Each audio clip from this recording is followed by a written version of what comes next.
Salams, everyone. Alaikum assalam, everybody. How are we? We're good. How are you? Good. So, welcome to Cultivating Self-Compassion. This is a mental health panel on building emotional resilience and increasing our love for ourselves. It's run by SDN, which is the Sudanese Diaspora Network. And if you're not familiar with us, we essentially are a youth and professionals-led network, and we essentially aim to unify, mobilize, and empower the youth towards a sustainable Sudan. So throughout Ramadan, we've been hosting sessions online where we've been trying to, specifically with mind, body, soul, rejuvenate our minds, take care of our bodies, and soften our souls. And we're bringing you a variety of sessions and workshops around fitness, nutrition, mental health, self-care, etc. So yeah, everyone's welcome, and thank you for joining if you're new to the channel. So yeah, I think we should be good to make a start. If we can maybe get an introduction. So I'm just going to quickly introduce myself. I'm Azza Abdullah, and I'm part of the Sudanese Diaspora Network, and we're inshallah hosting this session. Beader, do you want to go next? I'm Beader. I'm based in Maryland. I'm super excited to be here with you guys. I'm also one of the moderators and a member of SDN. So now we can pass it on over to our awesome panelists if they want to introduce themselves, where they're from, what they do, what they hope to, spread through this meeting today. Sure, I'll go first. It's so good to meet you, Azza, by the way. We've been communicating for so long, I feel like, so I'm excited to see your face. And I'm very excited for this panel in general. My name is Nahla. I am a medical graduate and I'm starting my psychiatry residency this year, inshallah. So obviously mental health is my profession, but it's also something that I love to do on the side, even in my free time, which I know sounds like a lot, but it really is what I love to do. So I also create content online, both video and infographic content, to sort of help improve mental health literacy and reduce stigma around mental health for folks. Amazing. So Tola, do you want to go next? Yes, sure. Hi, my love. Hi, everyone. I'm so happy to be here. Thank you so much, Azza, for having me. And it's so lovely to be here with you all. My name is Tatuda, and I'm a hypnotherapist and a coach. And I help women heal from anxiety and create the life that they love. And I'm so passionate about this because it's helped me so much in my own journey, And yeah, so this is why I do what I do. And thank you so much for having me. Amazing. Zara, thank you for being here and welcome. Do you want to just quickly introduce yourself to everyone here and we can get started? Assalamu alaikum. Yes, thank you so much, Azza, for having me and for putting together such a wonderful event on such an important topic. I am a spiritual coach and I work with primarily Muslim women to remove the mental blocks that are preventing them from really enjoying life, experiencing the peace, the abundance, the love that Allah has available for each us, and that we really resist and blocked in many different and creative ways. Amazing. It's so incredible to have a wide breadth of different speakers who are hopefully going to, give us some insight on this really important topic. I'm going to open it up with some introductory questions, but we want this to be a really interactive session. So if you have any personal anecdotes or your own questions that you want to pop into the question box, feel free to do so. And yeah, so I'll just open it up with, what does self-compassion mean to you? So if anyone wants to go for that first, and then we can, maybe dive a bit deeper into that.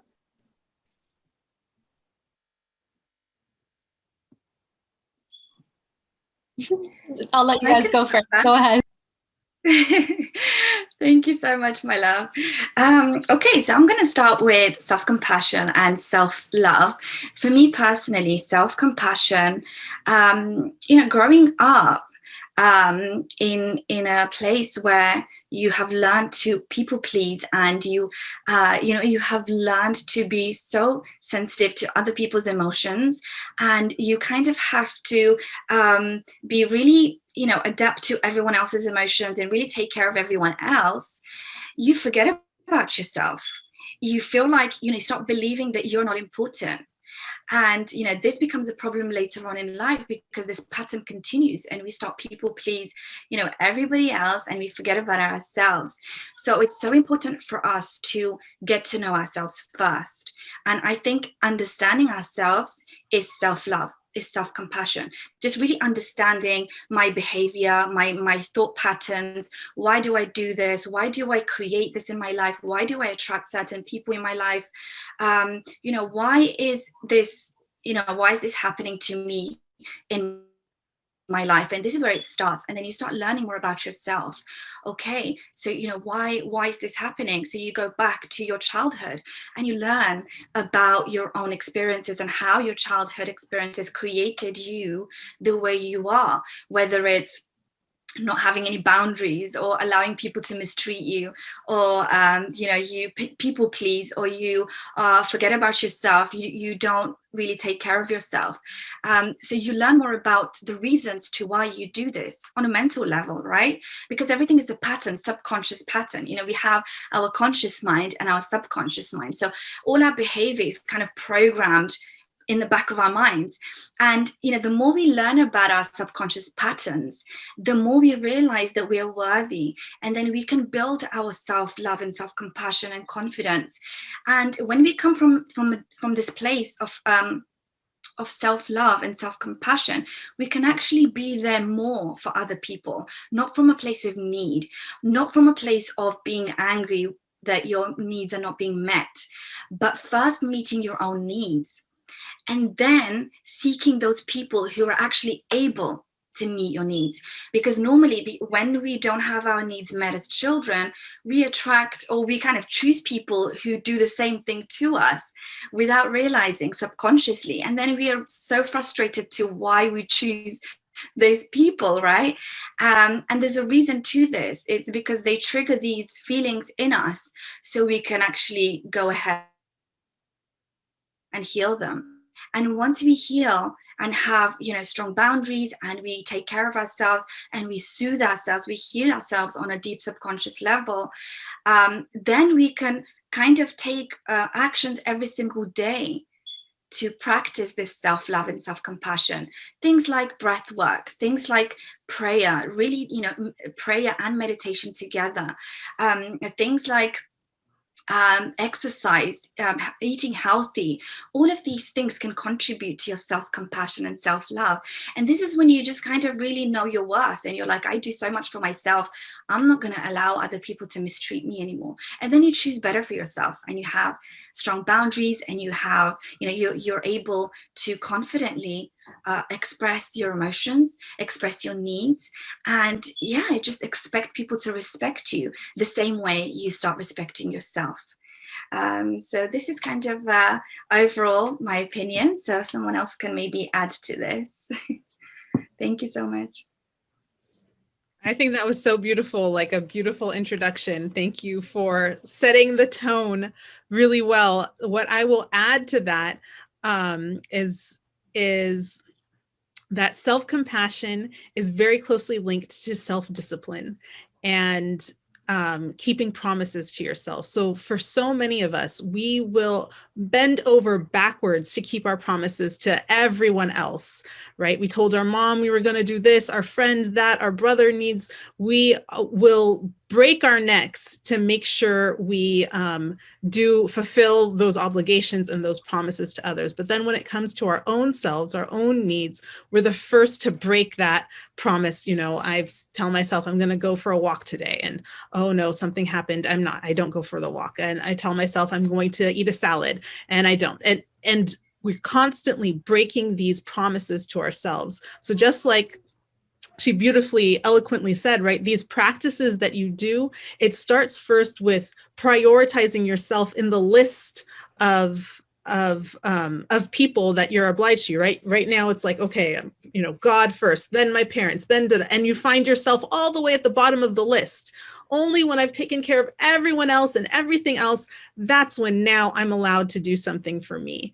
And the self-compassion is understanding that you can put yourself at the top of the list, right? Allah, then you at the top of the list, because it's only when you do all of those things for yourself and you keep those promises for yourself that you really are serving others from a place of love and giving. Right now, for me, from my own personal experience, I was that person giving to others all the time, but it came from a place of duty, of obligation, of feeling like, I was going to be punished, by Allah, or the evil eye would get me if I didn't do these things.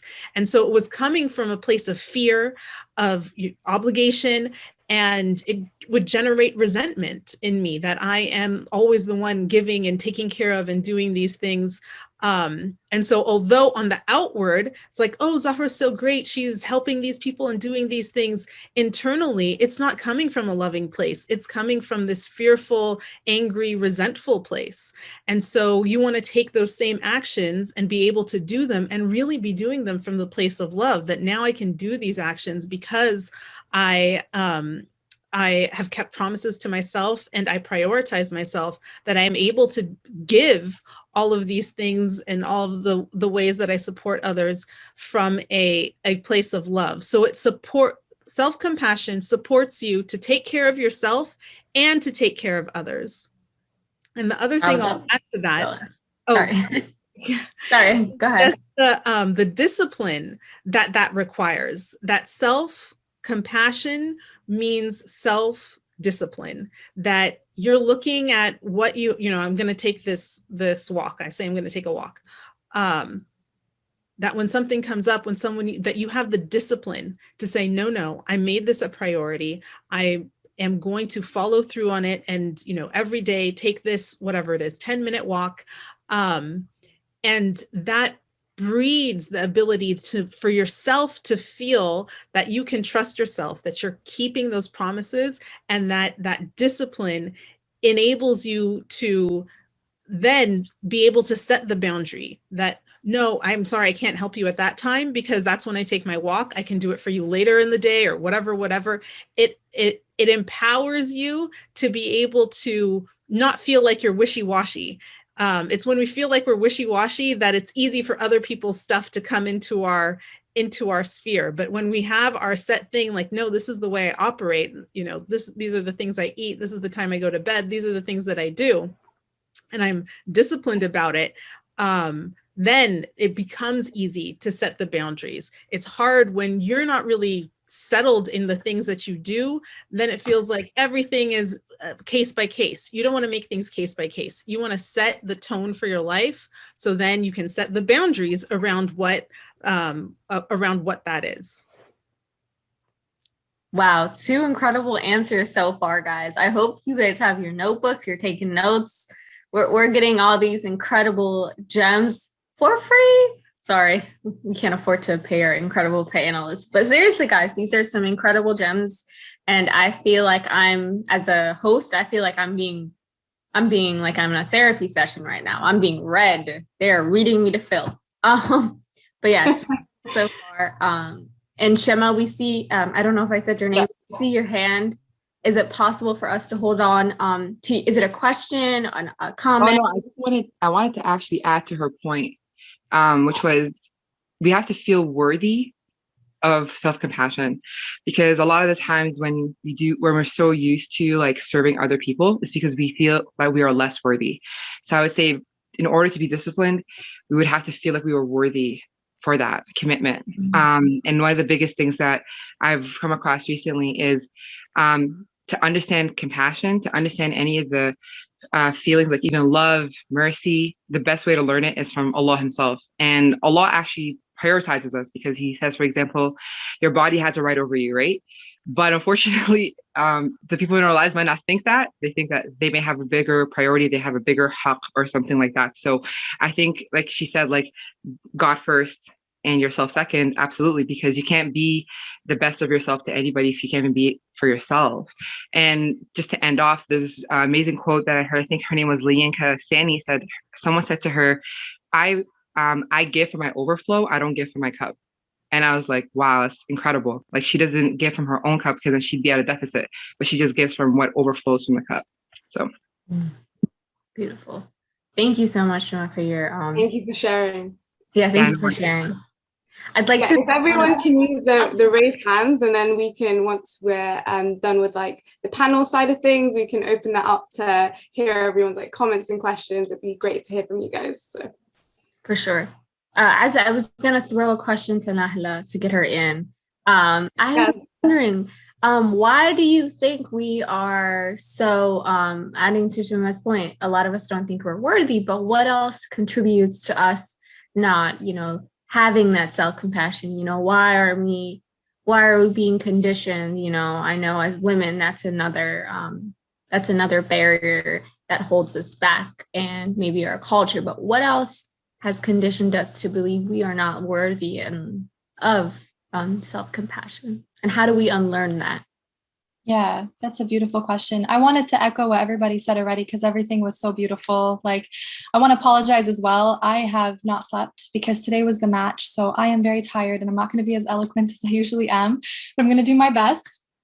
But I do want to echo, especially that worthiness aspect, because the perspective that I have about self-compassion, I will answer that question though, but the perspective I have about self-compassion is that in terms of someone who's healing or who's gone through something incredibly traumatic or difficult and goes through their healing journey, they're often their worst critic.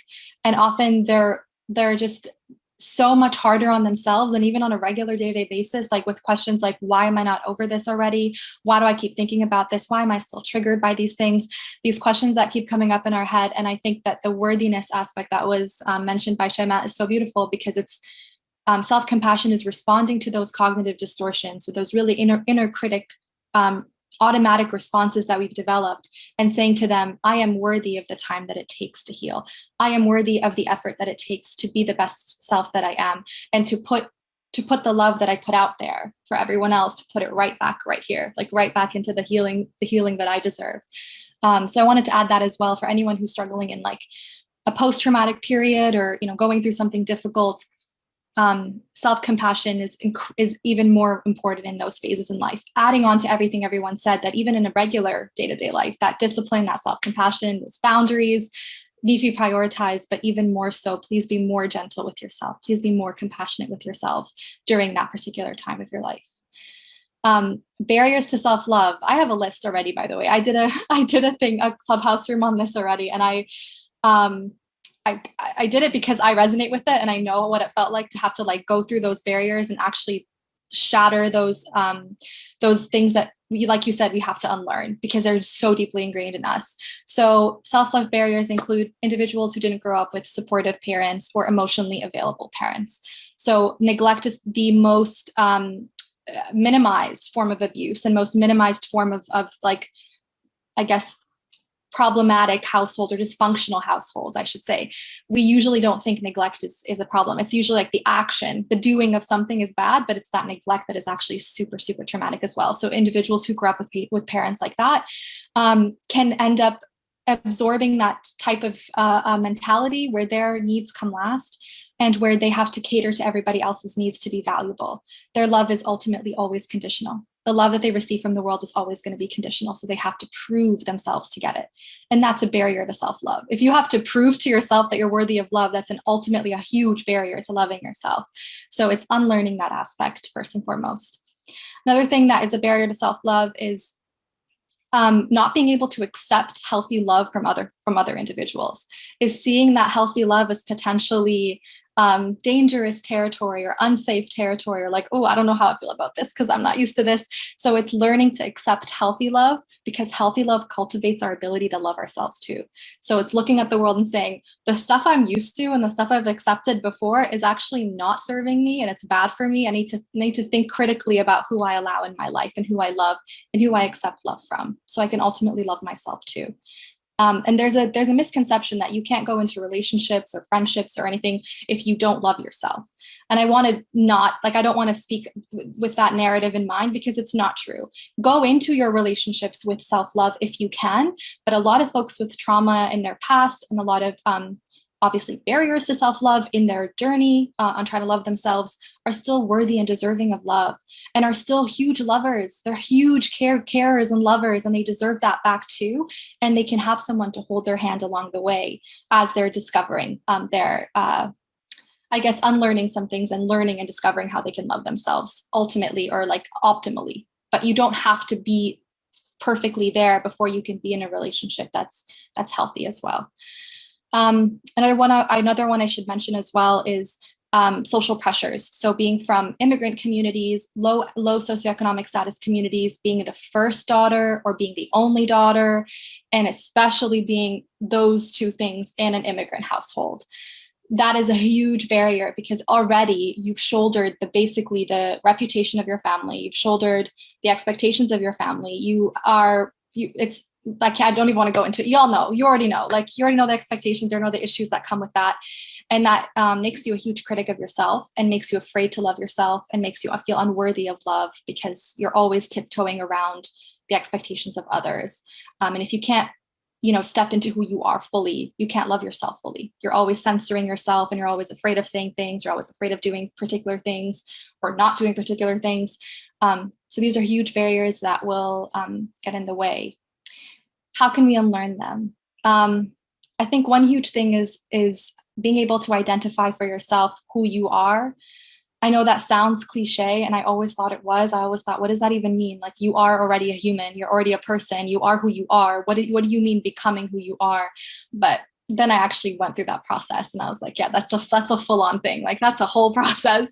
That's a huge part of a person's life, and it means, to me at least, I'm not gonna generalize this, but to me it means unlearning all the crap from my culture, from my family, from my upbringing, from my my expectations of me as a Muslim, as a woman, as everything, as all the intersections that make me who I am. It's throwing that all out, all away, and being in the most uncomfortable state in your life, because now you can't rely on these like automatic thoughts and automatic things that we do, because we've always done. I always do this. I always say that. I always behave like this, whatever. It's throwing that out and being incredibly uncomfortable and discovering what it is that you actually want to do. What are my strengths? What do I actually want to do in life? How do I want to speak? How do I want to dress? And what do I want to do with my identity as well? It's like, where am I going to go forward with this? We can talk about practical tools if anyone has specific questions, but basically I think it's throwing out a lot of these preconceived notions of ourselves, and also these like expectations of ourselves, and maybe even like journaling it or going to therapy and talking about it, but saying, what is it that underlying all of that I wasn't able to nurture and cultivate, and how can I do that now? Amazing. Thank you so much for all your insights and your gems. I was just thinking about the wellness sector in general, and how it's just quite whitewashed in general, and how it's really interesting to have a panel where it's Muslim women who are speaking about things of this nature. And so I wanted to ask, how does Islam play a role in cultivating that self-compassion, and like marrying up the two, especially in Ramadan, I guess. It's quite a nice little spiritual retreat as well that's going on. So yeah. I think a great position that we're in as Muslims to really approach this idea of self-compassion and self-love and all that it entails is to think of what Allah has told us, right? He tells us that every child is born on their fitrah, right? Or that we know in Islam, that we're born in a state of purity. We're born in the natural state of worthiness and deservingness, right? You would never look at a baby and be like, oh my gosh, that baby doesn't deserve to, be in a nice stroller or wear good clothes, or, oh my gosh, look at that baby eating, nice, whatever pureed food. You would just, yes, this baby should have everything and get everything. And you know that it is worthy. Whether it's your own child or someone else's child, the baby is pure and worthy and deserving. And this is a reflection of what, again, we know in Islam, right? That is that we are spirits. We are here in this world in a physical form, in this body, for a temporary time, but we were our spirit that was created long ago, that came into our mother's womb, was born into this world, and is living temporarily, and it will ultimately go back. So when we identify with our spirit, and our spirit essentially is unchanged and is limitless and is connected to Allah, then that spirit is completely worthy and deserving, right? Just like when we were babies, that when we were worthy and deserving. And so over time, right, Nahla explained so beautifully all the things that come to diminish that knowledge that we have, that, a baby cries and will keep crying until you give it what it wants. They'll just cry. No, I want that, rattle. Give me that rattle. They'll scratch you. They'll claw at you. Like, they know they deserve that rattle. Like, give it to me. Even young children, I have 4 children, they'll misbehave in the morning, and 5 minutes later, they'll be like, can I have ice cream? Can I have this? Like, there's no concept of like, you shouldn't get that, or you don't deserve that because of what you did. They're like, what? That was over. And now this is what I want. I'm worthy of it. Like, give it to me. But it's me, right? It's me as a parent. It's a society like, you can't have that anymore. You don't deserve this. You were bad. You're not good. And the notion essentially that we're not good, that we're not good enough, that we're not meeting up to the standards of our parents, of the society, of Allah.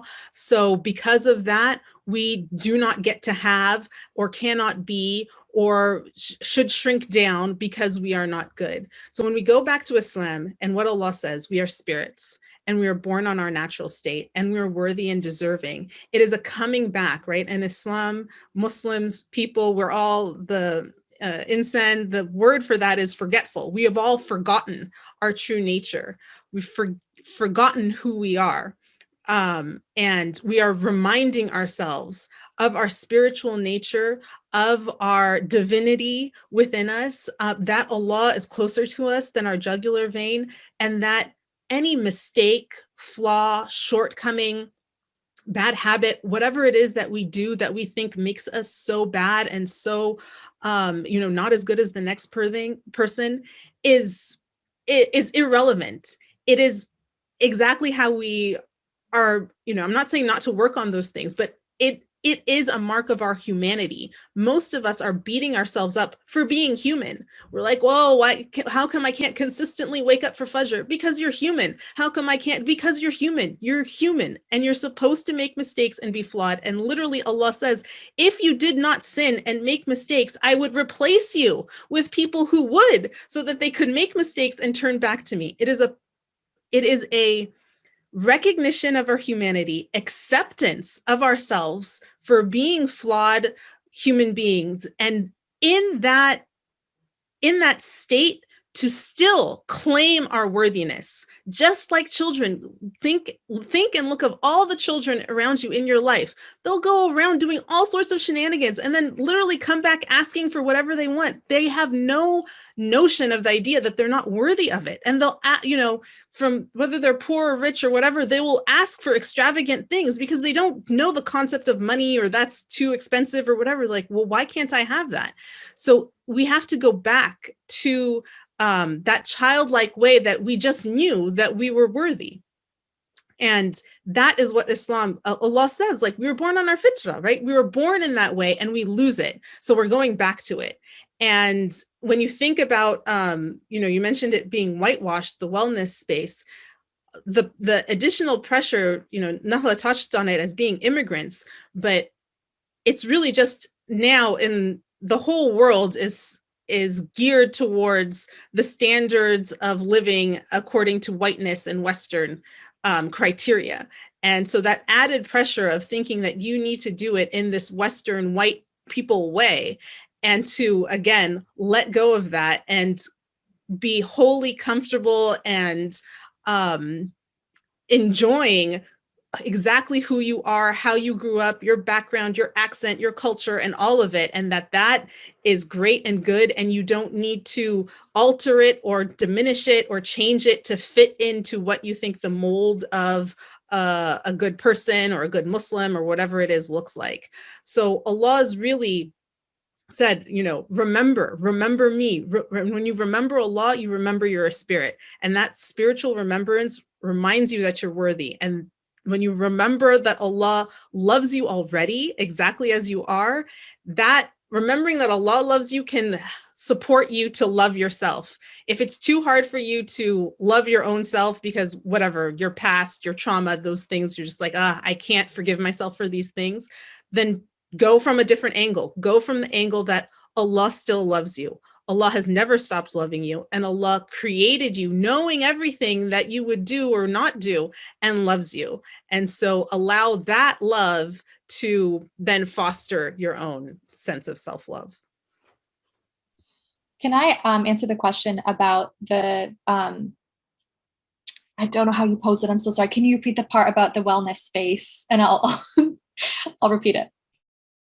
Yeah, so I was just asking around just the wellness space being dominated by, Western values, and how it'd be really interesting to hear how Islam can play a role in, in building our self-compassion, and how actually we have a talk coming up on how self-love is a form of worship as well. Yes, that's so beautiful. I wanted to thank you, Zahra, for all of that. That I didn't even know, I didn't have that lens or that perspective and seeing that. So thank you for putting that so beautifully for us to learn. I wanted to say that coming from being within the medical psychiatric space, and also being obviously in a very, very privileged position.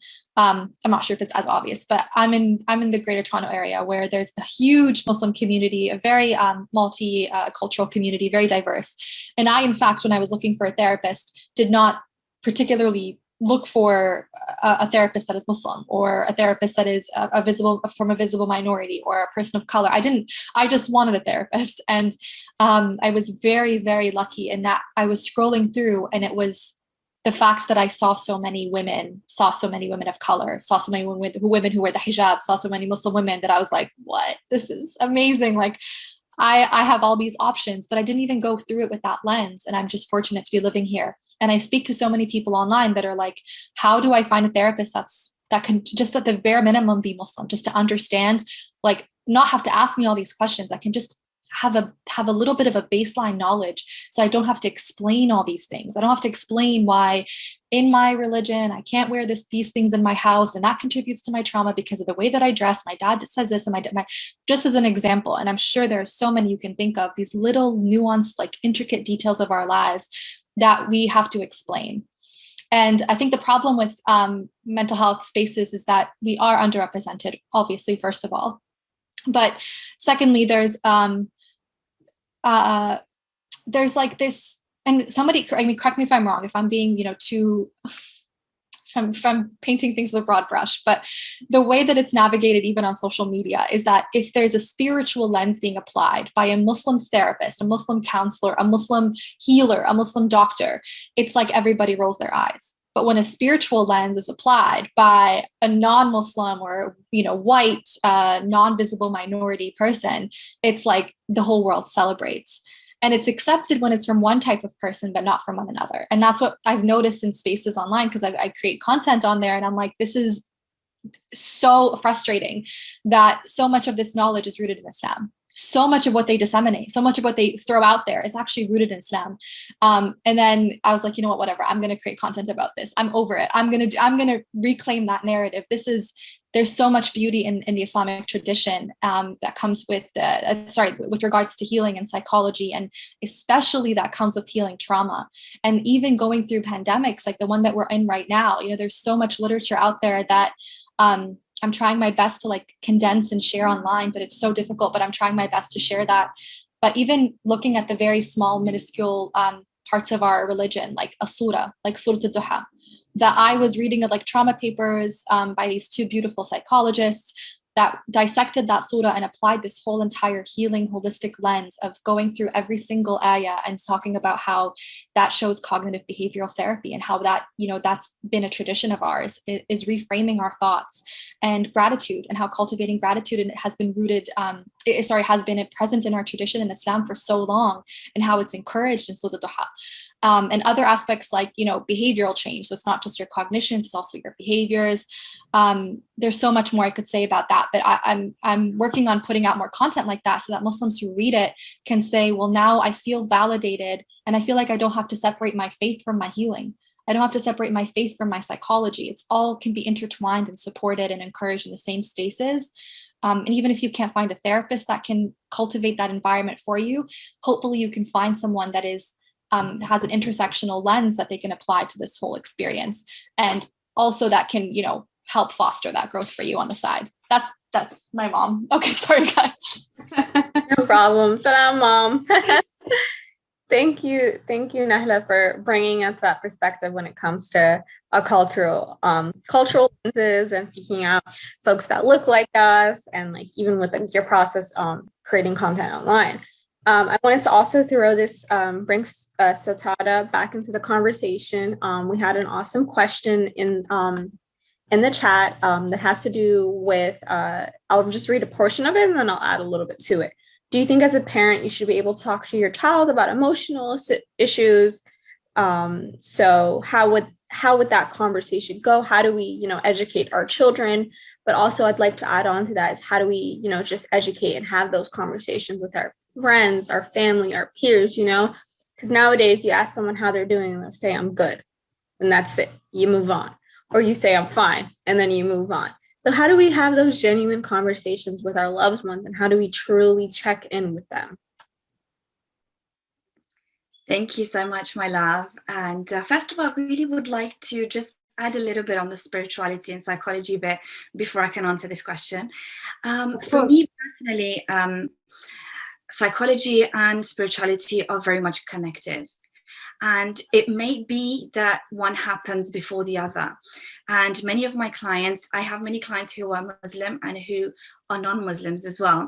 So, people come to me not necessarily for spiritual healing, but for mental healing, right? They have issues and they want to fix it. They want to know where it comes from and they want to heal that. So we do the mental work first. So we focus on how to heal traumas from childhood. Why is it that they feel afraid or hurt or frustrated, angry? Where is this coming from? So we first of all go back and heal that on a mental level, right? And as well as this, they need a lot of physical healing, just like anyone else, all of us, we need physical healing. So we need to detoxify the body. And one of the things we do this by is fasting, right? So fasting, there's so many benefits to this. And then, this connects as well to our spiritual life as well. And we can really heal, and we can detoxify on a spiritual level as well. And this is, part of this is the art of letting go. We need to let go of so much tension in the body, so many blockages. We need to let go of so much toxicity in the body, which, it comes in a form of fear, shame, guilt, resentment, anger, blame and doubt. There is so much that we have in our bodies that needs to be released. It needs to be, released on a physical, mental, emotional, and spiritual level. And there are different levels to healing. And then, I feel like eventually it does lead to spiritual healing. And, we kind of surrender completely, which is part of our religion, right? We surrender completely to the divine, to something bigger than ourselves. And then we can start to learn how to trust the divine. We trust and we connect ourselves more. How do we do that? We connect by creating a practice, prayer, meditation, really feeling the presence of the divine. And we do remembrance, right? We remember God and the angels and prophets, and we remember them. And when we remember them, we are literally in their presence. right? I mean, they are here with us. And this is a really high vibrational state. We create this high vibration around us. And this, you know, this can bring us so much closer to God, so much closer to the divine. And this is actually the whole purpose of everything, right? All the mental problems that we have, all the problems, whether it's in your relationships, whether it's in your job, whether it's in your health, whatever problems you have, you know, it all kind of leads to your, you know, being closer to the divine. But there are steps that we need to take. We need to, like Nahla said, that we need to be gentle on ourselves, right? We need to gently, gradually kind of get to that stage. And it's okay. It doesn't matter how long it takes us to get there. That's completely fine, right? So we need to heal on a mental, a physical, emotional, and then spiritual level. And of course, you know, there's so much science behind everything we do in our religion, right? Prayer, fasting, everything we do, there's so much science behind it. And when we start learning this, we're like, oh my God, that's why it says do this. And I didn't realize this before because I was doing it so unconsciously. But now that I'm doing it more consciously, I'm like, I can feel the benefit of this. I can, you know, completely embrace this practice and really, really kind of do it more often. And because I know the benefits of this, right? So yes, very much, I think spirituality and psychology are very much connected, but it's just that not everyone is ready for this yet, and that's okay. Whether people are Muslim or non-Muslim, you know, it's okay not to be aware of this yet. And acceptance to this, I think, is a really big part of this, you know, just being accepting of people where they are. And it's okay, because I have many clients who are Muslim, but they just don't practice anything because they have so much going on in their lives. You know, there's so much chaos that they can't even kind of, you know, there isn't space in their minds for spiritual practice or anything like that. And that's completely fine. And it's okay. In time, with guidance, they will get there. I completely believe that 100%. So yes, and the next question I wanted to go into about children and how we can speak to them, children or anyone else in our lives. I think emotional intelligence is so important, first of all, for ourselves to learn. Once we learn it for ourselves, it's going to be so easy for us to teach other people how to do the same thing. For example, with kids, we can help them really become emotionally intelligent by recognizing their emotions. For example, a lot of kids, they just feel frustrated and annoyed and they start screaming and shouting, but they have no idea why. And it's just kind of like sitting them down, giving them that presence, our presence, you know, because a lot of the times in childhood, you know, somebody here said that it's the emotional unavailability of the parents that creates the trauma, right? So this is the biggest kind of silent trauma that is created as children, is when the parents are not emotionally available, which means that they aren't emotionally able to be present with the child. They're too busy doing something, or they're just, you know, there, but they're thinking about something else. And the child feels neglected. The child feels like they aren't good enough. They feel like the parent must not love them. So for children, if they're older than the kind of this, you know, they've been through maybe trauma or anything, or even if they haven't, we can really help them recognize what they're feeling. Oh, okay, this happened and they're really frustrated. I actually did this with my nephew the other day. He was just really upset about something. And I said, hey, okay, so how does that make you feel? Like, how do you feel? And he said, I felt really angry. And I said, oh, that's okay. It's okay to feel angry. Like, I'll be here with you. You know, just feel angry. It's okay. I said, what else do you feel? And he said, I feel really sad. And then he started crying. And I just thought, well, it's okay to feel sad sometimes, you know? And then he calmed down. And it's just because when we recognize the emotions that we're feeling inside of ourselves, then we can really accept this about ourselves. And then these emotions dissolve inside of us. So just teaching kids this will just make such a big difference. And, you know, we can do this for ourselves as well, just self-soothing. You know, if we feel something, you know, what am I feeling right now? I'm feeling really angry and frustrated. Why? Okay, this person did something. Okay, so what can I do about this? What else am I feeling? And it's okay. You know, whatever I'm feeling, I still love, accept, honor, and forgive myself. You know, just kind of changing the way you talk to yourself inside of your mind, inside of yourself. And then this will change the way you speak to other people as well. And also boundaries is really important with our friends and families, because when you're on a healing journey, you completely change as a person. You become this completely new person.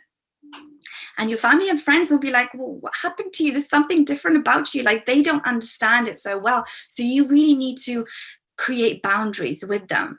And it's the most difficult thing to start expressing emotions and your needs with your family and friends when you've never done it before, right? So you really need to try, like, again and again, even if they might be dismissive in the beginning. They might be like, oh my, what's wrong with you? What are you talking about? Like, why are you saying all these things all of a sudden, right? So they might be a little bit dismissive, and that's okay. Sometimes if they continue to be dismissive, then you kind of need to let them go, and you really need to distance yourself from them, whether they are friend or family, because that's toxic, right?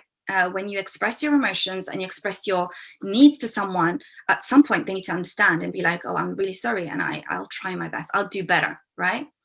So with you kind of just saying, for example, someone does something that really, really hurts your feelings, and before you might have just, you know, keep it to yourself and be really, really frustrated and maybe cry to yourself but never say anything.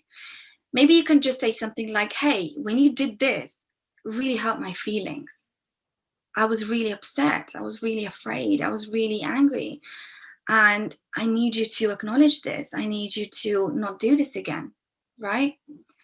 And they might be like, oh, I'm really sorry, I didn't realize. Or they might be like, oh, you're so sensitive. You know, you're too sensitive. It wasn't a big deal. I didn't mean it like that. But then you have to insist and say, but really hurt my feelings. What are we going to do about this, right? So we really need to be consistent with our boundary setting, vulnerability. Being vulnerable is one of the most difficult things, but it's also one of the most fulfilling things you can do for yourself, because that's how you create healthy relationships. Without vulnerability, expressing emotions and needs, our relationships would just really be shallow and they would just not be fulfilling. So that's a really, really important skill to build. Yes, that's the answer to this. I hope this answers the question.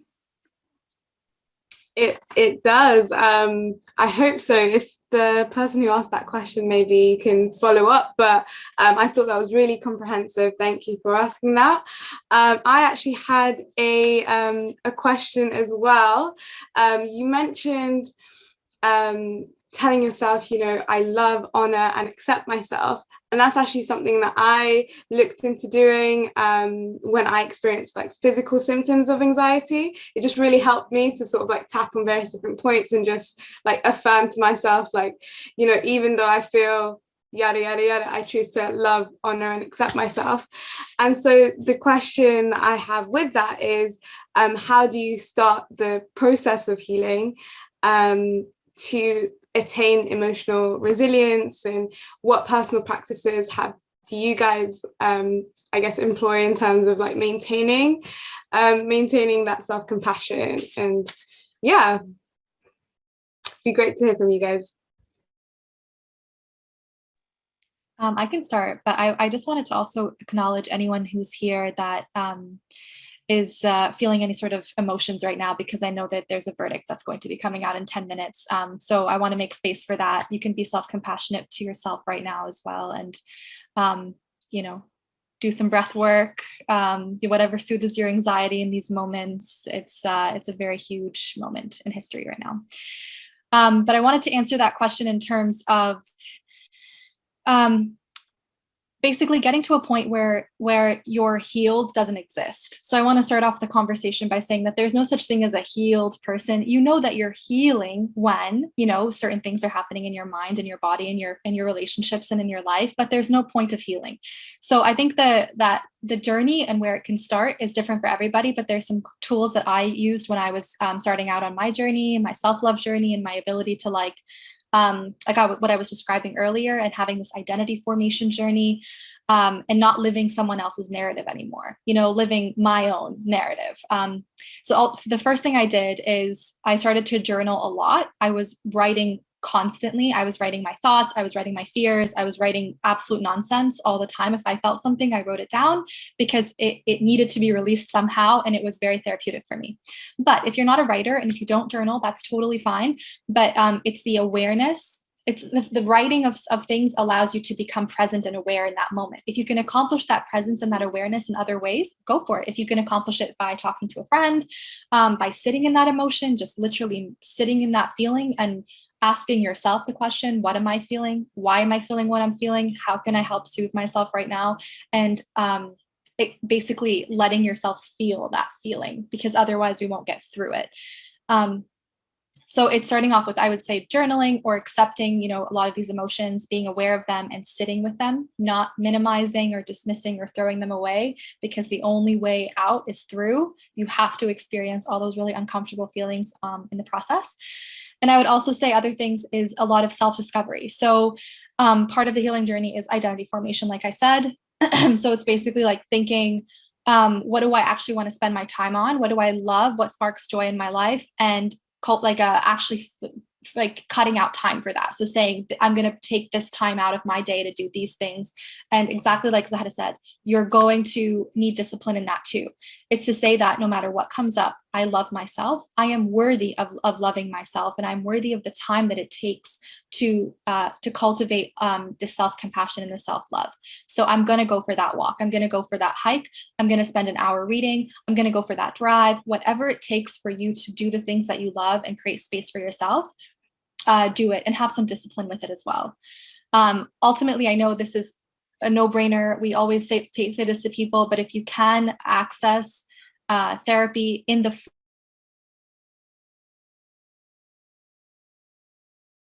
centric and is very Western, if you can access the type of therapy that is intersectional, if you can find therapists that will actually apply a holistic lens to their treatment or their therapeutic process, finding that type of therapy is extremely beneficial.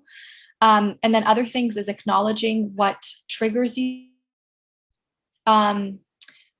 I don't want to always use triggers, because I think we like use triggers for everything, but the emotion of like this overwhelming anger, fear, or anxiety, what causes those feelings in you? And why you're doing that is because what triggers you shows you what you need to heal. It's basically opening up the book for you. It's saying it's okay. It's okay that you're triggered, or it's okay that you're feeling these really intense emotions. This is just an opportunity for healing. What is the root cause of these emotions and these feelings, and how can you tackle them? You can tackle them by sitting in that emotion, accepting that emotion, feeling through that emotion. And you can tackle them through journaling, through doing the things that you love, through therapy. And ultimately after therapy, honestly, after a few sessions, you'll start to give therapy to yourself. You'll start to provide that positive feedback, that reassurance, and you'll be that inner, that voice inside your head will start to shift from the critic, from the one that is, you know, so like critical and mean towards you. Sometimes a lot of us have really, really, really mean critics in our heads. It will start to shift into this really compassionate, beautiful, gentle voice. It doesn't happen overnight, but I'm just saying that ultimately you want to get to that space as well. And I lost track of my thoughts. I'm very sorry, but that's what I have so far.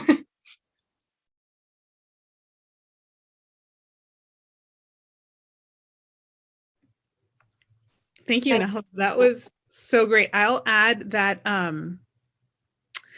as you are starting in the journey, if you're just starting, or if you've done a lot of work and you're feeling blocked, take it small, take it to be free flowing. For me, how I kind of got started in my journey is that I was feeling blocked in my life, that I was trying to achieve these things and I wasn't able to achieve them. And somehow I kept hearing this, like, run a marathon. And I was like, you know what? I haven't challenged myself with something really hard in a long time. I keep hearing about running a marathon. I'm going to run a marathon. And I hadn't run in like 10 years. I used to run in high school. I hadn't run in like 10 years. It was a very big, scary kind of goal. But what happened was that I started to run every day to train for this marathon. And I decided that I wasn't going to listen to music or Quran or play podcasts. I was just going to let myself run, enjoy the scenery. I lived in Manhattan at the time. And so I ran every day for at least 30 minutes up to like 2 hours. But it was during these runs that my healing journey started, because I wasn't listening to anything and my mind was just wandering, and it was making connections and things were coming up, and I would have epiphanies. And then I started reading things, and things just started to unfold, and I began to see how much healing I needed to do, and I began to actually do the work of healing it. But it really just started with 30 minutes to myself, letting my mind wander. So I know some people who like to just go on random drives and drive and let their mind wander, or just go on a walk, or just sit in your room and ask yourself why. Ask yourself why about something. Why did that make me mad? But why didn't it make me mad last time? But why did it bother me so much? But why does it keep happening? But why didn't I say anything? Just why, until you will get somewhere. The thing about the healing journey is that, you know, by the mercy of Allah, like, you're guaranteed success. I love how Nahla said there's no healed person. You won't get to complete healed, but you're guaranteed to make progress, because literally it's like a flimsy door. It's just that we are so scared to knock on the door, to push it, like, this is the way I am. I don't want to, upset my parents. I don't want to damage my friendships, whatever. Like, I just have to suck it up, that we are just so tightly bound in how we've been operating. But the minute that you begin to question it or push at it, it will just, it falls over to show you that that's why. Like, and what you'll find will be usually very simple, right? It'll be simple. You are people pleasing. You are afraid of being abandoned. It'll be very simple and obvious and clear. But then you will realize it is so hard for you to change. You're like, oh my God, like, it's so hard for me to stop people pleasing, or it's so hard. And now the work begins, because the knowledge of what's going on and the understanding of what it is are the simple things. But to actually do it really comes from you challenging so many beliefs about you. And this is what I do as a mindset coach, is that what are these underlying beliefs that people won't like me when I do this, and that I will, be outcast from my family. And I believe that it's bad. We had a question in the chat. I believe that it's bad to challenge my parents. My parents, want me to become an engineer or a doctor, and I have to do that no matter what. And we just the layers and layers of beliefs that you have to go through. And so that's the healing work, is to dig through the layers of why it's so challenging. Because on the surface, it's simple, right? Don't people please. When someone says something you don't want to do, just say no. You're like, yeah, that sounds easy, but I don't know why I cannot get myself to say no. When they ask me, Zahra, can you come over? No, yes. Like, why is it so hard? And so you want to give yourself grace now. Grace, compassion, mercy. Like, I acted the way I did because that is what I believed before. And now, in order for me to behave and act differently, I have to believe something different, right? It's because you believe that it is good to adhere to everything that your parents have said, which is why you do it. So if you can believe that it's good not to do exactly everything they say, or to offer your own perspective in this respectful way, then you'll be able to do it. A lot of times we want to shift our behavior without looking at the underlying belief. And it is too much of a gap. You have to first change the belief, then you can shift your behavior. And that part of the healing journey, find whatever way and whatever method supports you. Nahla gave a great list, and then don't look around, right? If this way works for you, do it. Just do it. And you'll reach a point where maybe it won't work for you anymore and you'll need to look for something else. But while something is working for you, don't question it. Use that method if it is supporting you. And also don't get caught up in what the source is. If it's a non-Muslim source that is supporting you, do it, because there's no monopoly on this truth. All of the spiritual teachers are drawing from the same well. All of the prophets taught the same thing, right? And these new age people calling it, oh, it's the universe and blah, blah, blah. That's fine. If it resonates with you, substitute in Allah for universe and use it. Like, don't overwhelm yourself with, oh my God, what, is this not?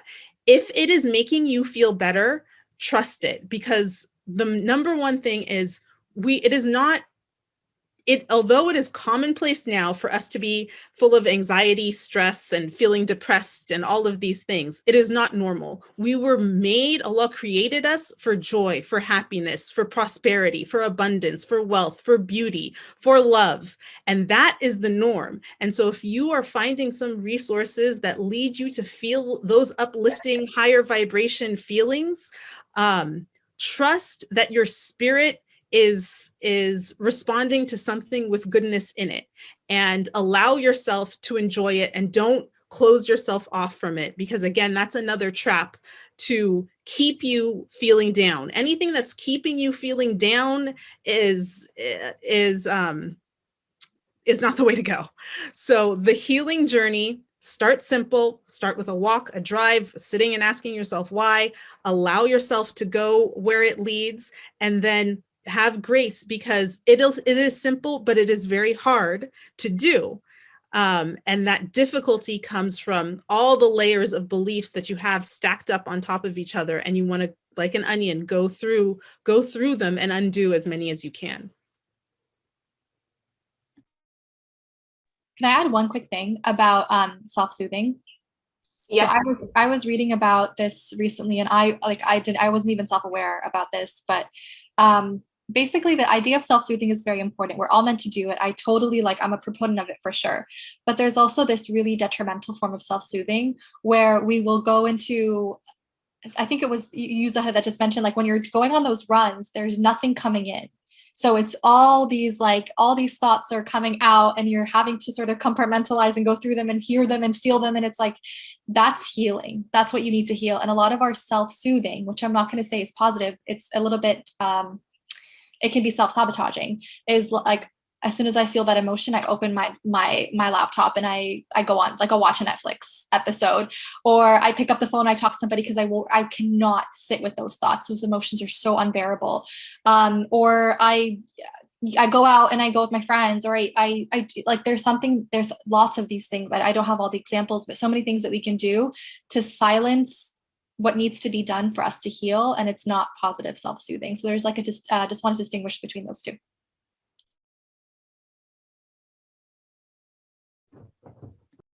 Yeah, that's a really important point. Thank you for mentioning that watching Netflix isn't necessarily a self-care. But there's a few comments in the question box around how do you deal with toxic relationships in the household and the family? How do you set boundaries with people that might not respect those boundaries?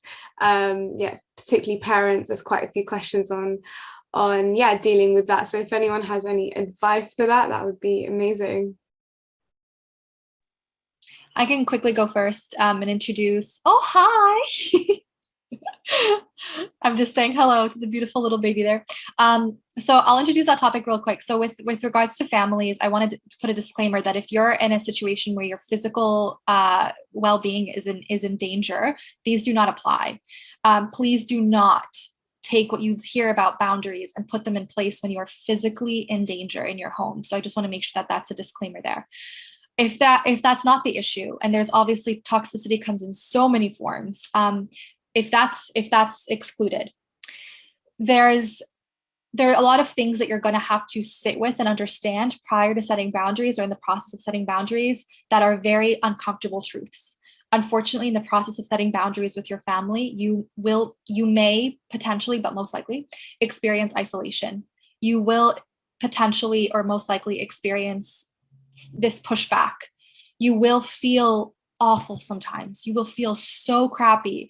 You'll feel like you're letting everybody down. You'll feel like there's just so many emotions I could describe, but for my example, I grew up pretty much with this notion in my head that I just want to make my parents proud.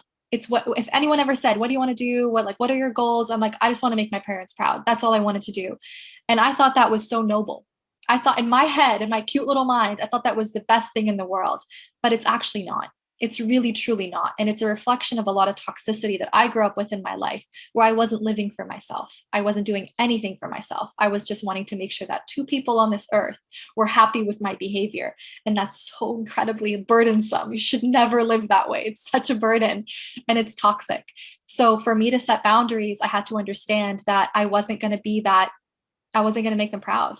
I had to accept that. And that sucked. I had to be like, well, they're not going to be proud of this, but I got to do what I got to do, because otherwise they'll resent me. I'll resent them. And I won't be able to love them the way that I should. And I won't be able to accept the love from them that I want to accept. So it's sitting with those really uncomfortable feelings of isolation, pushback, feeling really crappy, because you probably have been people pleasing, and you probably been starting, like you probably started to do that way when you were younger and you were doing it for your parents. So when you stop doing that and you flip 180 and you're like, boundaries, it's a crappy feeling sometimes. But over time, I think it's the fact that if you can maintain that, if you can be resilient in spite of all of those emotions, it's saying to yourself, even if I'm feeling all these really crappy feelings, I'm going to stick with this because I deserve to put these boundaries down. I want to maintain my relationship with my family, with my parents, or with whoever this is with, whatever relationship you're in. I want to maintain this.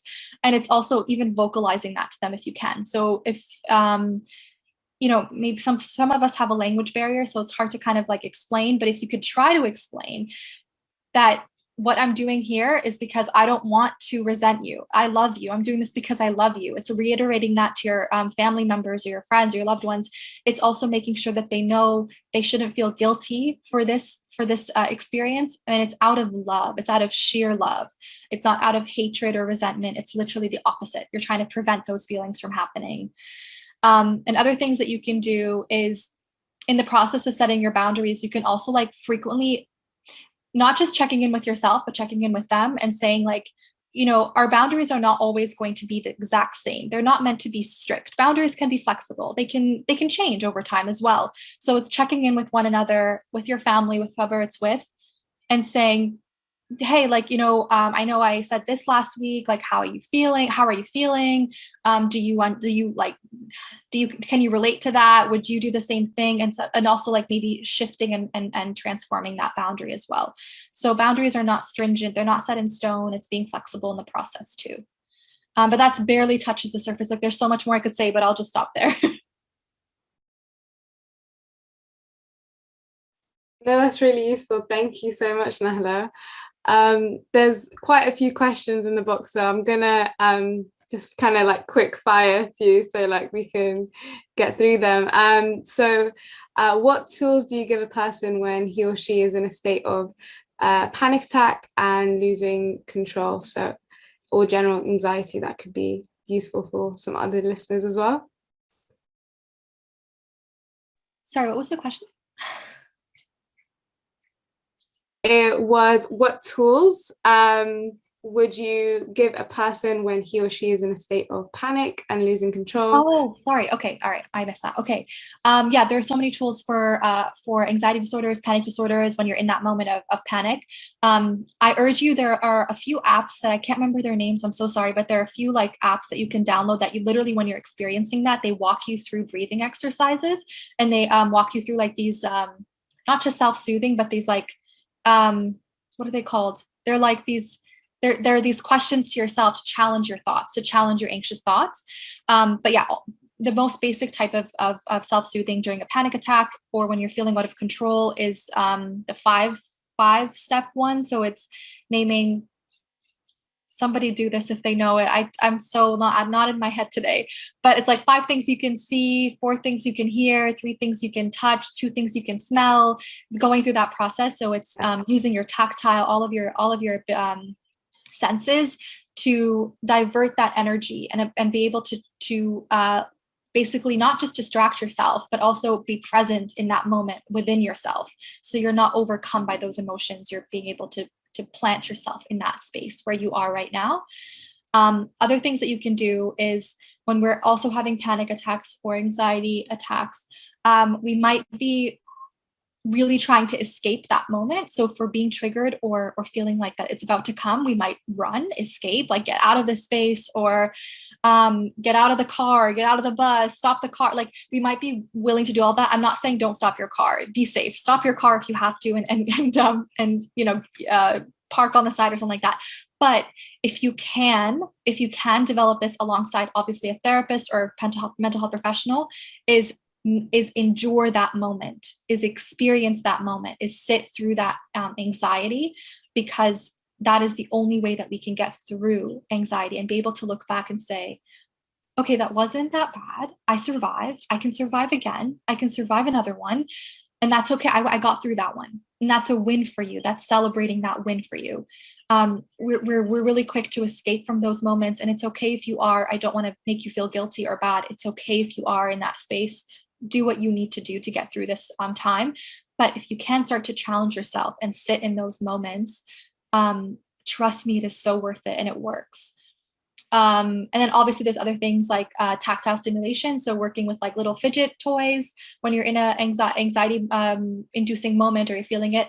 There's like zippers you can close and open. There's like those Ziploc bags that you can open and shut. And like, you know, there's a lot of like toys that you can work with and shape into different like shapes and have different tactile stimulation on them that can divert your attention away from that and into the object, and sort of also keep yourself grounded. So those are some places to start.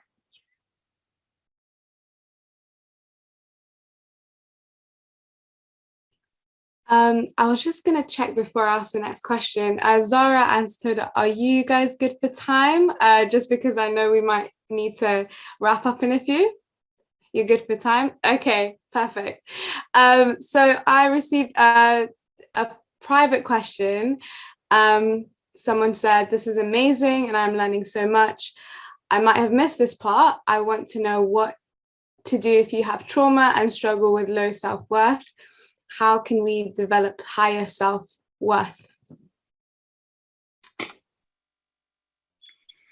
I'm going to try to answer this question, my love. So I'm going to try and answer all the questions that I missed out, but kind of put them together.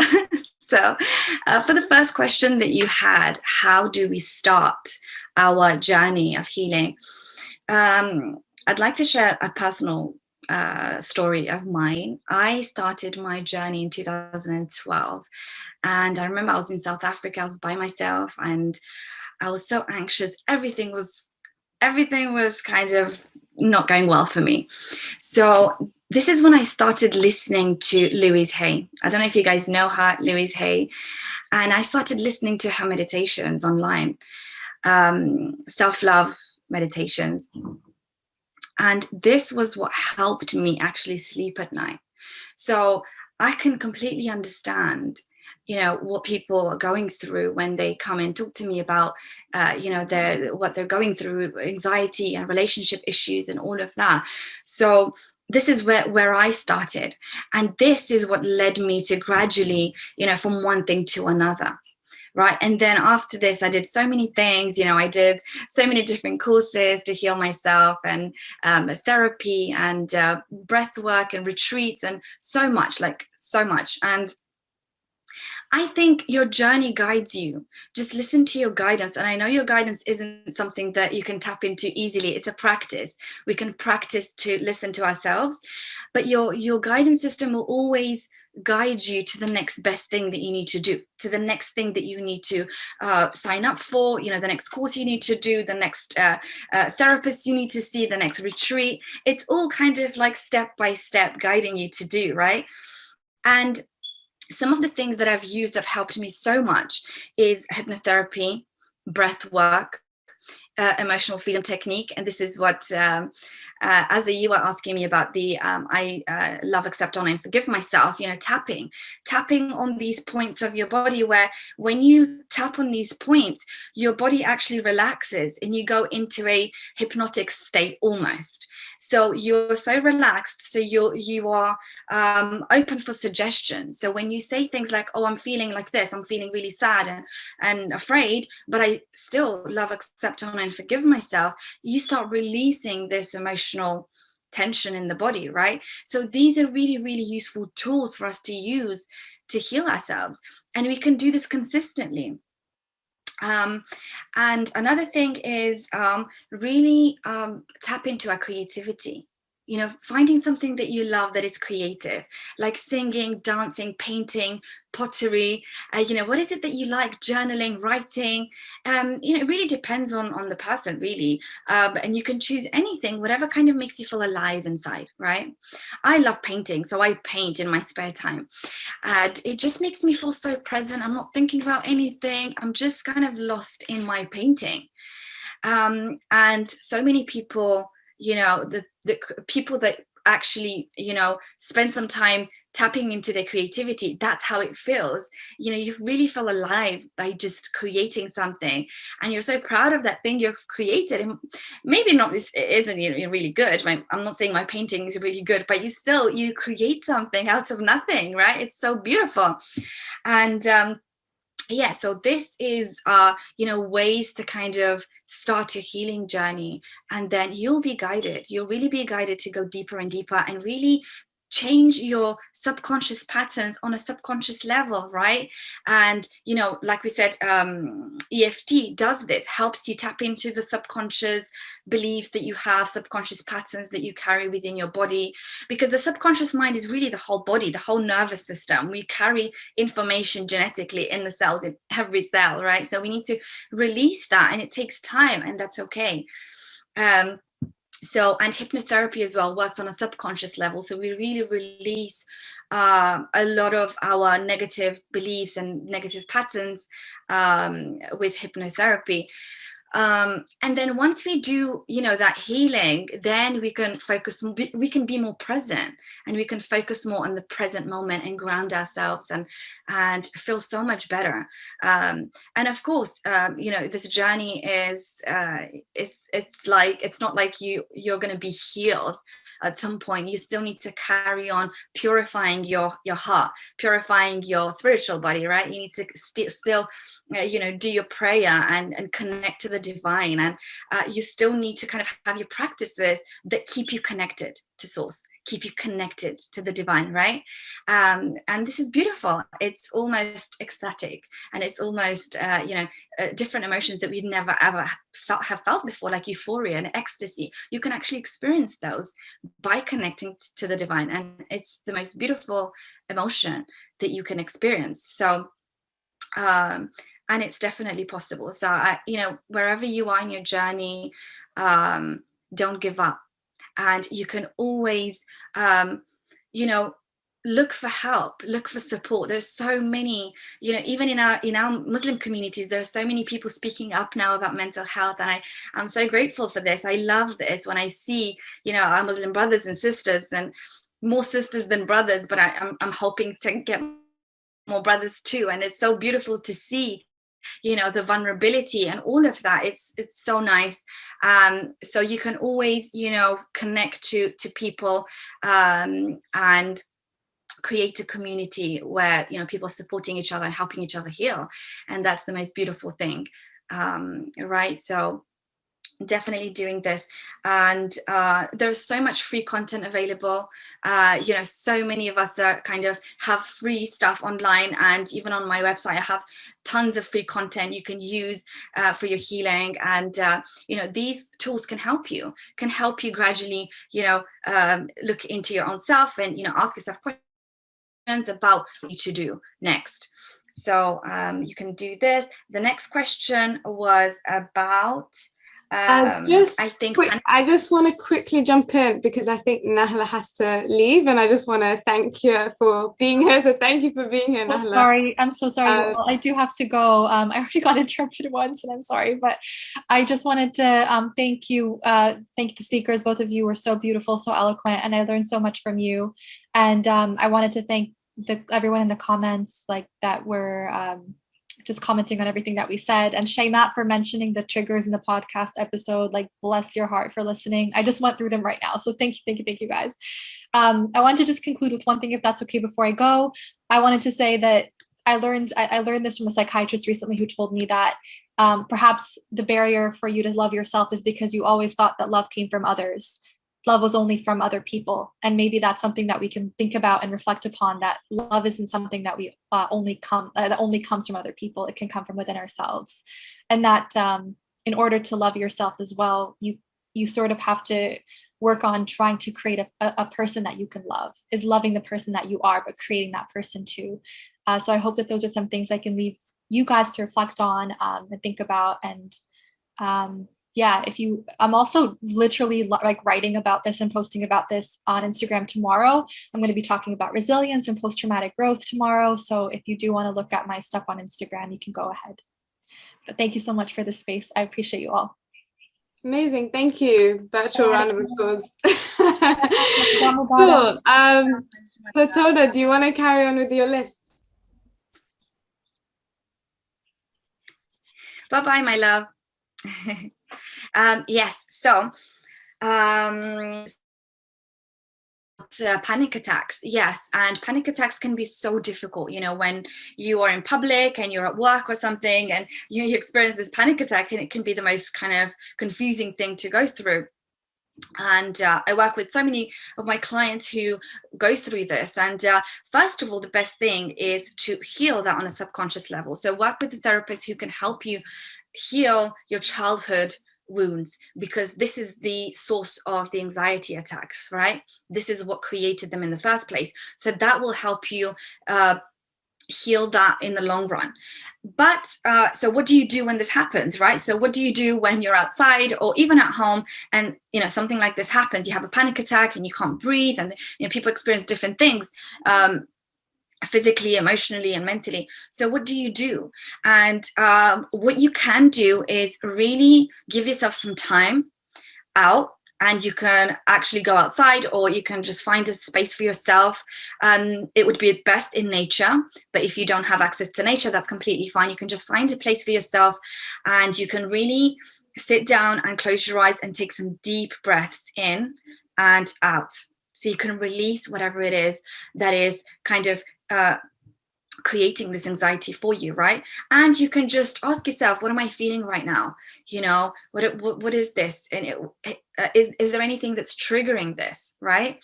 So you can just ask yourself these questions, and then be patient with yourself, because the panic attack will kind of leave, but you need to be patient with yourself, and you need to be there for yourself, and make sure that you soothe yourself at this time, and speak to yourself positively, and also ground yourself. Grounding yourself, you can just close your eyes and you're just sitting down somewhere, and imagine that you start growing roots just like a tree, right? And then you're absorbing all the nutrients from the soil, and you are a tree, and you start growing flowers and fruits on your branches. And this will make you feel like you're really strong and grounded. So just doing these things mentally will really, really help you kind of deal with panic attacks like straight away. So yes, my love, I hope this answers the question. It does. Thank you so much. And yeah, I guess just to wrap it up, I guess one final question. And yeah, any concluding thoughts from you guys in trying to cultivate self-compassion? How do you detach from negative thoughts or intrusive thoughts? Because I think a lot of the time people don't even recognize when they're being self-critical. And there's a lot being pushed on us at the moment with, you know, the gratitude mindset, the growth mindset, etc. And I think it'd be just interesting to hear like how to deal with those thoughts, because, you know, as Muslims, we know that even some of our thoughts is like waswasa from like the shaitan and stuff. So it isn't necessarily all of our thoughts don't always reflect who we are as like human beings, you know. So yeah, I just wanted to get your final concluding thoughts, and yeah, hopefully everyone can follow the speakers and join us for future sessions as well. Yeah. Is this question for me, my love? Yes, for both of you. So Go for it. Okay. Zara, I think I'll quickly try to answer this question and then I'll leave it to you. Thank you so much, my love. So, yes, so our thought patterns, the way we speak to ourselves and the way our parents spoke to us as children becomes our inner voice. So the way we were spoken to as children, this is how we will speak to ourselves when we grow up. So if you were a child and then you broke something and then your parents punished you physically or emotionally, or just told you off, or they stopped talking to you, or they kicked you out of the house or something, I don't know, then when you grow up and you make a mistake, you're going to do the same thing to yourself. You're going to abuse yourself, right? You're going to tell yourself off. You're going to punish yourself. So you will do the same thing that was done to you as a child.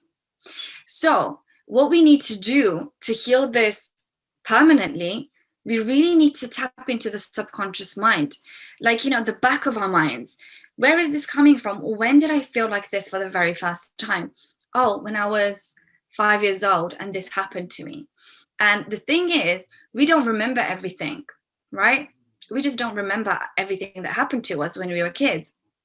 So that's why it's important to work with someone that can help you tap into all your memories from childhood. And that's going to have like an amazing effect, and it's going to completely change the way you speak to yourself and the way you see the world, the way you see yourself. And the way you see yourself is your self-worth, isn't it? It's what you believe about yourself. And once you believe that you're worthy and you're good enough and you deserve to be loved and you deserve all the good things in the world, then you lean back and you receive those things. You allow yourself to receive, right?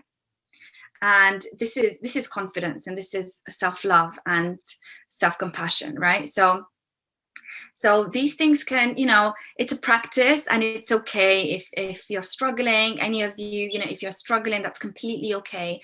All these things that you're going through, all the people, I think I missed a question about toxic people.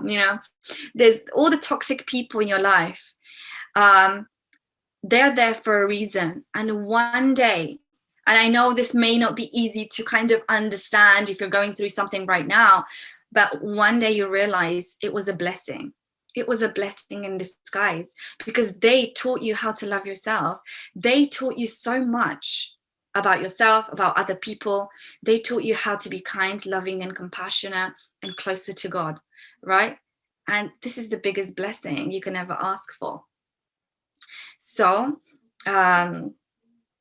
yes, we can really allow ourselves to forgive people who hurt us, because on a bigger kind of, when you look at it from a distance, it's really lessons that we need to learn.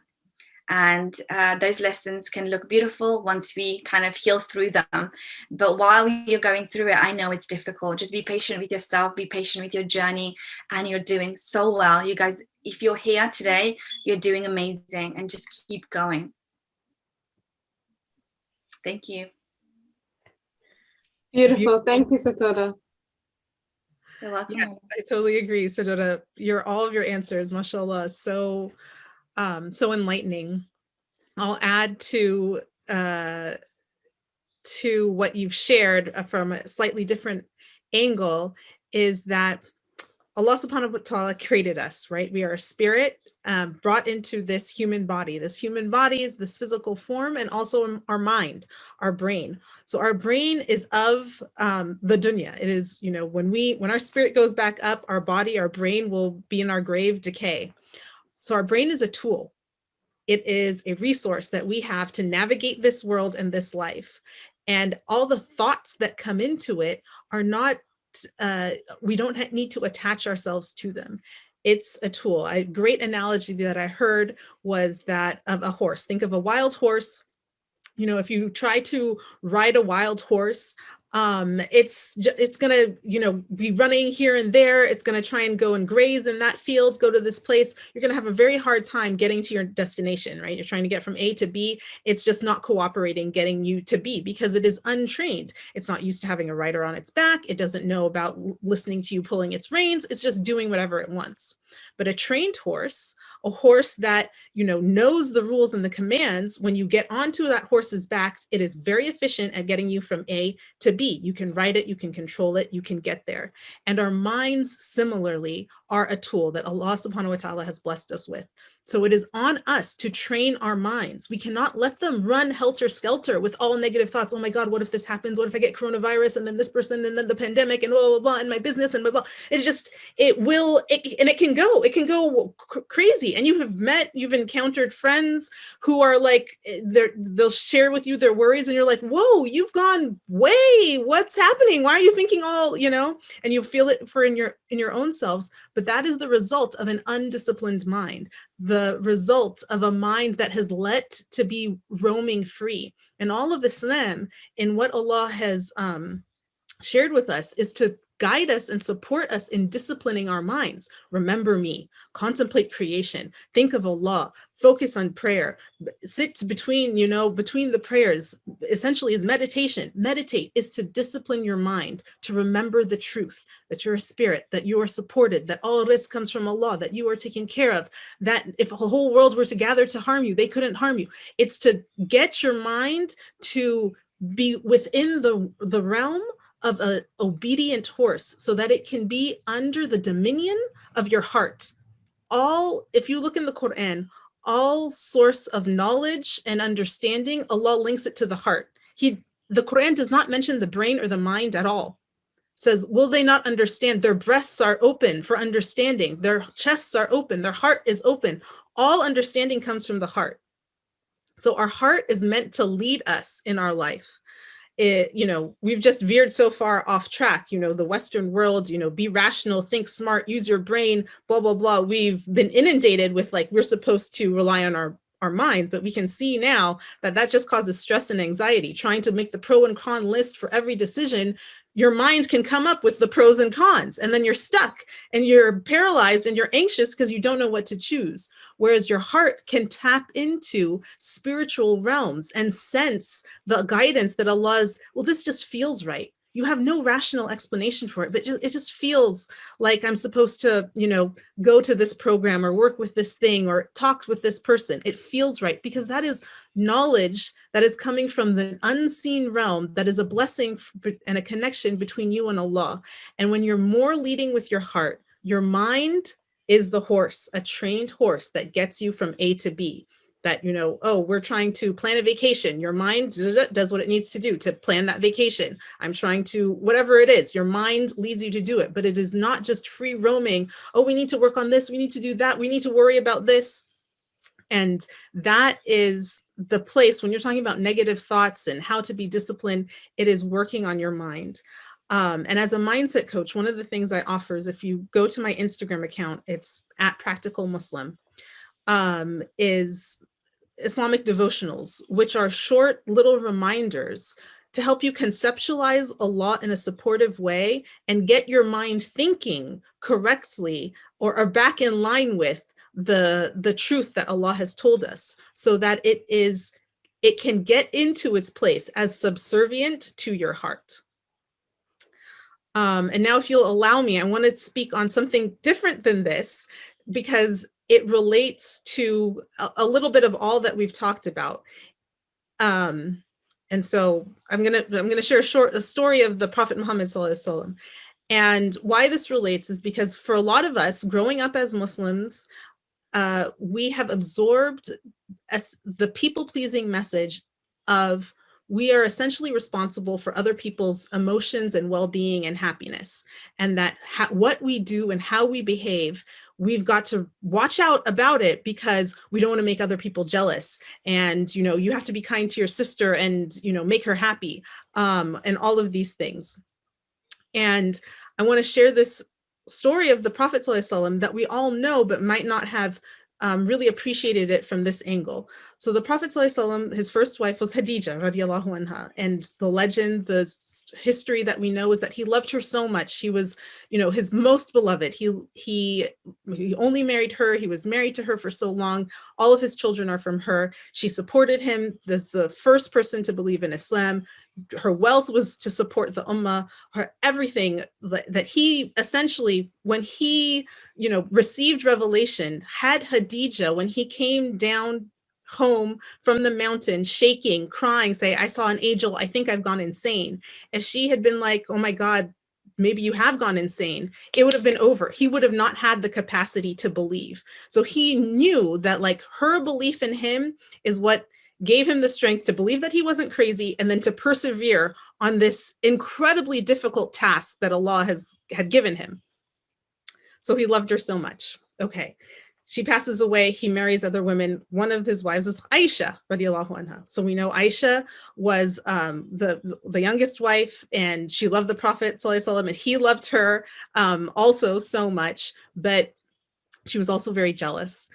And he would mention Khadija here and there. He would also go and give gifts to her family and her friends. And these things would make Aisha jealous. So what I want to remind us all in this story is that the Prophet ﷺ did not stop. He did not stop talking about Khadija or sending gifts to her family, even though it made Aisha jealous. And he had a lot of issues with Aisha and his other wives, that they would all get jealous and had different turmoils. And it could have been easier for him as a husband, as a man, to be like, okay, I'm not going to talk about Khadija anymore. It's causing a lot of turmoil in my current marriage to talk about my dead wife. Like, I'm just not going to do it. But he didn't. He kept talking about Khadija, and he kept giving her gifts. Why? Because her feelings, Aisha's feelings, was not his responsibility. He is not responsible for making Aisha feel good. He is not responsible for making Aisha not be jealous. That's not his job. It's Aisha's job to regulate her own emotions and deal with her own jealousy and handle those issues. His truth was that Khadija was a great love and was the everything for him to become a prophet. And he could not deny that because it made someone else feel bad. So I saw a lot of questions in the chat about what do we do about our parents? Our parents, are we supposed to be obedient to them? And here we have a great example of the Prophet ﷺ adhering to his truth, even if it upsets others. And no one will accuse the Prophet of being selfish or inconsiderate or being, a bad husband. None of those things. We know that he is the example of all of mankind. So here we have a man engaging in an action that he knows distresses his wife, makes her upset, makes her jealous. We have stories of her like flipping food, throwing food in the table because she's so jealous. He knows it brings upon this behavior in her, and he doesn't stop. This is his truth. Khadija is my great love. I will give her gifts. I will praise her all the time. If that is upsetting to you, that is between you and yourself and Allah. And I don't have to take responsibility for it and alter my behavior and hide and diminish myself, self-abandon who I am and what I think because of that for you. So I wanted to end with this because for many of us in Islam, we've grown up as a religion that we're supposed to be this way. We're supposed to be nice and kind and cater to everyone else. And that's not the example of the Prophet ﷺ. Yes, he was compassionate and kind and considerate, but he did not self-abandon. He did not do that to the detriment of the truth. So if your truth is something that you need to share with your parents and they are going to be upset about it, it might be uncomfortable. Nahla talked about that. It might be hard. It might be really crappy, but it does not mean that what you are doing is wrong. It does not mean that what you are doing is bad, that you've upset them or they're angry or, you made a friend jealous or whatever. If you are sticking to your truth, that is allowed, permissible, encouraged. We have the example. So hopefully that's helpful to you guys because it relates to so many layers of especially the people pleasing and the self-worth and self-love, putting ourselves last. We have distorted Islam to mean that we just kind of have to mesh and adhere to what everyone thinks we should be. And that was not the message of Islam, and that was not the example of our Prophet Sallallahu Alaihi Wasallam. Beautiful. Thank you so much for sharing. Thank you for spending the time with us. Spending your, where we had speakers from 3 different time zones. So I know for Studa it's like the evening and it's around daytime for you, Zara. So thank you so much for everything. And we will be sharing short clips online for anyone who's missed this. And yeah, feel free to follow the speakers. If you guys can leave their apps in the description box, and yeah, also follow the Sudanese Diaspora Network at sdn.world.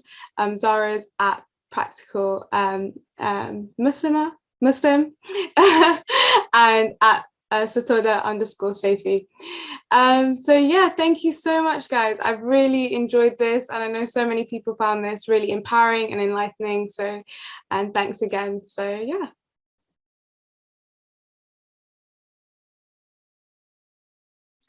Thank you so much for having me. Thank you, everyone that was here, and sending you guys so much love. And I hope you enjoyed this talk. And yes, guys, I do have a course coming up in 6th of June, which is healing childhood trauma and family generational trauma. And we have, we have the scholarships that people can apply for as well. So you can check this out. I'm not sure. I think they can just message you, right? So everyone who's registered to attend has been put in the running, as well as people shared. So we'll be randomly selecting winners for that as well. Okay, wonderful.